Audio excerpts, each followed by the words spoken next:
We are not often encouraged by popular culture to seek the truth in all things and to bravely defend it once we find it. Instead, we are more often nudged to embrace popular opinions without critically evaluating them for ourselves. And the pressure is often very subtle. The language is often deliberately manipulative. We regularly hear words like justice, equality, tolerance, rights, inclusion. These words are thrown around all the time in pop culture. But rarely are those words defined. Rarely are those words used with any genuine reflection on their origins or their foundation. And as I've said to you many times before, most of those words have been shaped by Catholic culture and Catholic thought. We regularly hear phrases like, the majority want this, the polls are in favour, the experts say. But rarely do we take the time to actually look at what the poll question even was, or to identify who these supposed experts even are. Part of the reason why it's increasingly difficult to be a critical thinker, or why it's hard to challenge popular wisdom, is that we all know that if we swim against the tide, it can be very risky. It is much easier to be someone who is faint of heart. Because if we are faint of heart, we rarely get attacked. It's a seductive way to live. Don't have any convictions, be faint of heart, and you'll be left alone. Quiet, comfortable life. Now, in response to that temptation, the prophet Isaiah in the first reading says this, "Say to all the faint of heart, courage, do not be afraid. The eyes of the blind will be opened, the ears of the deaf unsealed." We need to hear those encouraging words. And to understand why they are so relevant to us, even though this is centuries later, we must understand why and how they are fulfilled in today's gospel. The community brings to our Lord a man born deaf. And because of his deafness, there's a ligament, there's a difficulty with his speech. He struggles to speak. The first thing to notice, look at how Jesus responds. He takes the man away in private. He doesn't want to draw attention to himself. He doesn't want to draw unfair attention to the man. He's setting us the example to come away from the crowd. Come away from all that is influencing you, all the noise, all the distraction, all the division, all the agenda, all the ideology. Come away from that. Be with me in private.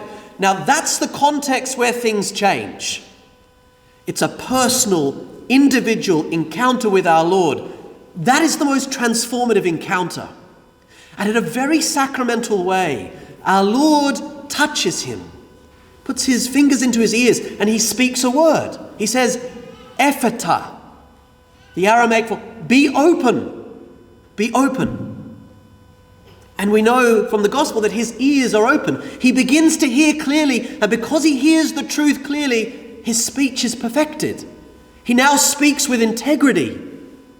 There's so much richness and relevance in such a short few sentences, it's hard to know where to begin. But I just want to focus on this. Have you ever been told to be open-minded? Or has anyone ever told you, stop being closed-minded? Again, it's very familiar rhetoric.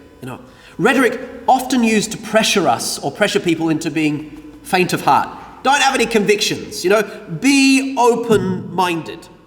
Be open-minded. And if you don't conform to the latest fad, or if you stand firm courageously for your convictions against worldly aggression, then people just say, well, you're closed-minded. The church is closed-minded.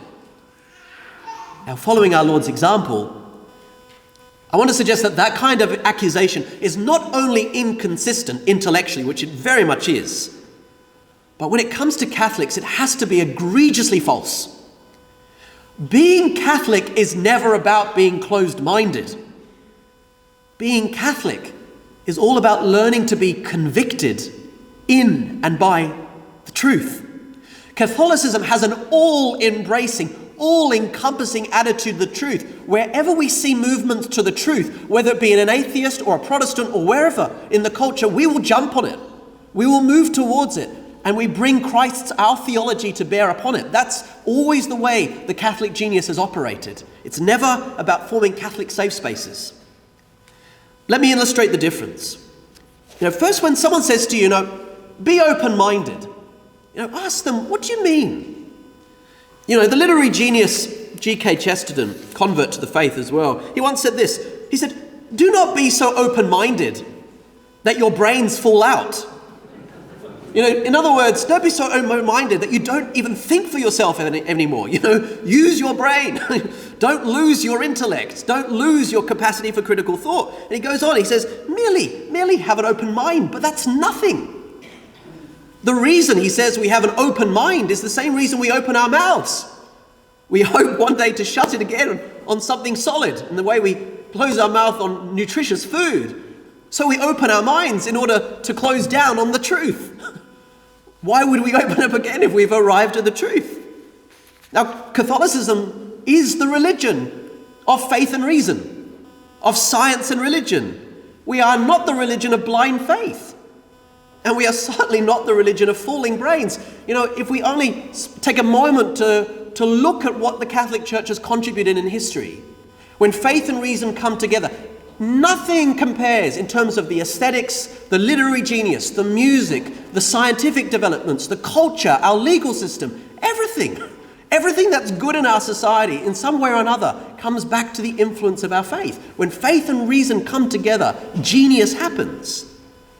The irony is that when people say you've got to be open-minded, most often they're the ones that are closed off to the truth. We can be very open-minded about every opinion under the sun, and highly intolerant of the truth, the voice of God. But to be open-minded said, what I'm looking for, I'm open-minded because I'm seeking and searching the truth. But out of fear, we close ourselves off to Christ. We close ourselves off to his commandments. I don't want to hear it. We close ourselves off. I don't want to hear the call to be a saint. I don't want to be challenged in that way. That's the real deafness. That's the real closed-mindedness. And if we are deaf to that truth, is it any wonder our language is so abused now, that words are constantly being redefined at whim?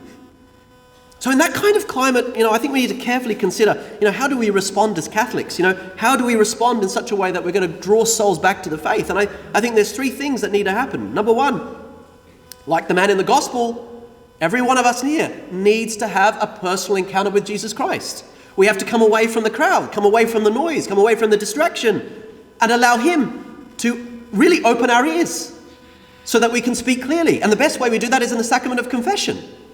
There's no faint-heartedness in the sacrament of confession. It's just honesty and heroism and salvation. And after we've done that, second thing is Catholics have to be great listeners. There's not much listening going on anymore in our culture. It's just shouting matches. When people get offended, it's just you're labelled, rather than let's have a dialogue, let's talk about it, let's work through what our differences are. Instead, it's just, that's hate speech, that's bigotry. But there's a vast difference between being a bigot and being a believer. Bigots are people that keep out of the way of the people they don't like. That's bigotry. It says, I don't want to know you. I don't want to have anything to do with you. You're the enemy. That's bigotry. There's no room for that in the church. Catholicism is all about wanting to rub shoulders with the world. We want to hear what people are going through. We want to know their struggles because we want them to have that encounter with Jesus Christ. And if we're not rubbing shoulders with people who are different to us, then we're not living the gospel. As I said to the academics the other week, there's no room for Catholic safe spaces. We do not hide from the world. We engage the world because we want to save it. And the third thing is to realize that it's not closed-mindedness to be a person of reasoned conviction. The difference is reasoned conviction. We've thought deeply about this. We really believe this is the truth. Faith and reason have come together. In other words, this is the fruit of my critical thinking, and it's because it's the truth. That's why I want to speak clearly about it. First, healing. Second, listen. Third, conviction. And conviction is not consistent with cafeteria Catholicism that says, well, I like that bit, but I'm going to reject that bit. If you only believe, as Augustine said, if you only believe the bits in the gospel you like, and reject the bits you don't like, it's not the gospel you believe, but yourself. And simply put, that's not freedom. Because freedom without the truth is tyranny.